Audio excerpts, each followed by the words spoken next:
Hello, Aaron here. Welcome to the video. So in this video, we're going to give a little bit of hopium and also update you on what's going on in the entire market. So starting out right here, the big thing that sticks out is Cronos is up a lot today. And there's a reason for that, which I may as well jump into right now. Trump media taps Singapore's crypto.com for Made in America ETFs. So that's pretty cool, right? If you hold that coin, you are up quite a bit today. I'm going to cover that a little bit later, but first is taking a look at the market. So Bitcoin's down a little bit. It's up this week. Ethereum is up this week. A lot of coins have actually been up this week, including some meme coins like Bonk, which is pretty funny. So let's just dive in to the story about crypto.com. So Trump media plans to work with crypto.com on a lineup of Made in America investments. So Trump media will be selling ETFs on a platform owned by crypto.com. So that is the reason that Cronos, CRO, is up quite a lot today, 31%. So just wanted to start with that news because a lot of you guys do hold crypto.com, CRO, Cronos, whatever you want to call it. Right here, though, we have Secretary Lutnick, Howard Lutnick. He said that in the fourth quarter of this year, the economy is going to be humming. Let's take a look. What they should announce is in the fourth quarter of 2025, this economy is going to be humming. So whether you believe him or not, I think that's good news. He thinks that by the end of this year, all of the commotion that Trump's tariffs have created will all be settled and we will be humming into a great fourth quarter. And ironically, his company, so Howard Lutnick's company, Cantor Fitzgerald, kicked off its global Bitcoin financing business with an initial capital of $2 billion. Now, this is going to be supporting Bitcoin-backed loans.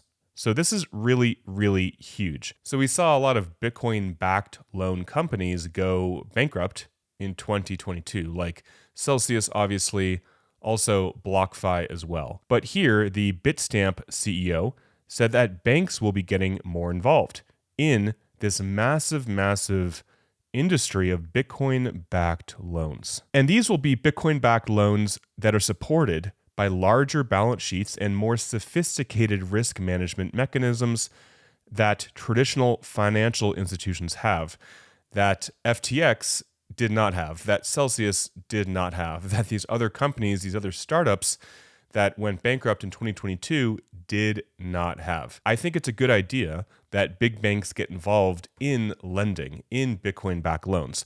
Whether or not you want to use them, I think it's great that they are going to be getting involved and they're going to be competing with other smaller companies that are right now offering Bitcoin-backed loans. Let me know in the comments what you think.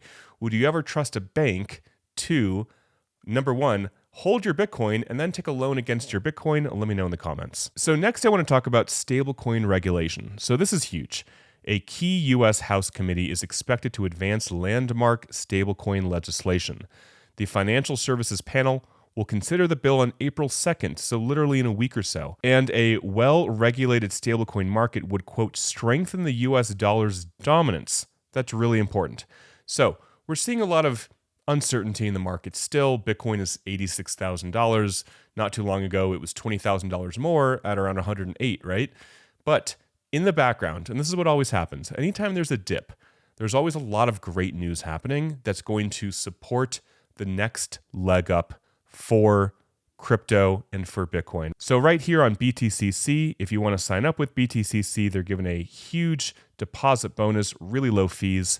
And if you want to play with leverage, you can, but I would only suggest doing that if you're a professional trader. So this is the Bitcoin chart, and I drew this level, or I drew this range a while ago, and we are still below this range. I feel like once we get back into this range of $95,000 to $100,000, that's when we're back in business. Right now, we're still below it. We still don't quite know what direction the market will go short term.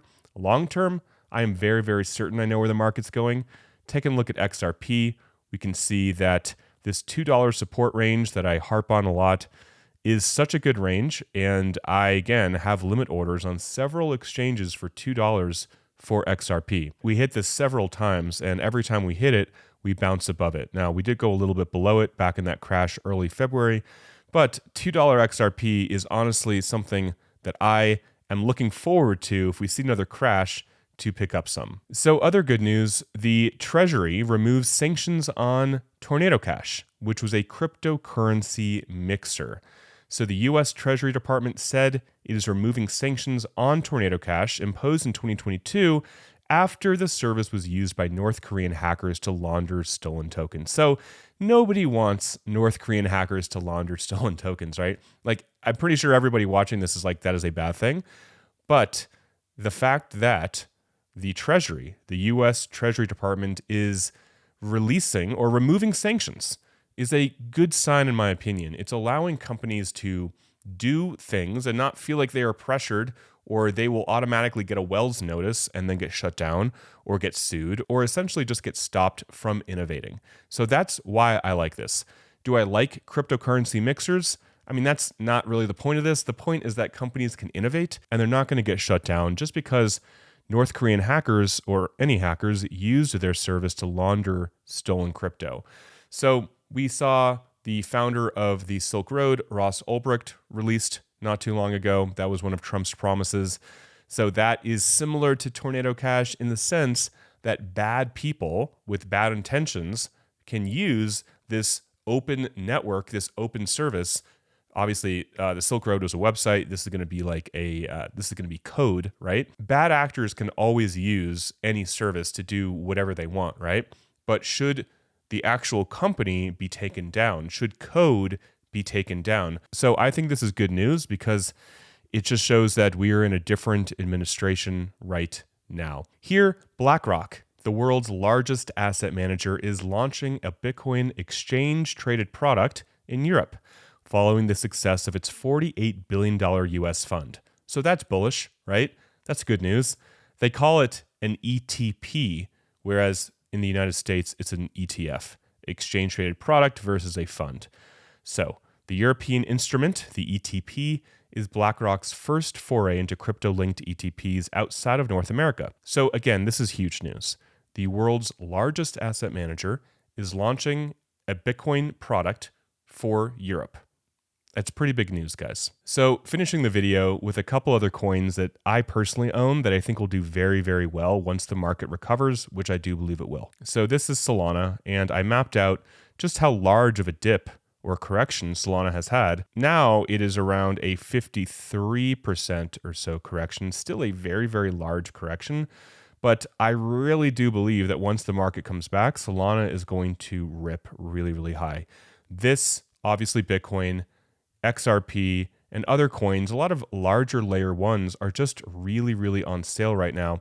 Take a look at Link, Chainlink.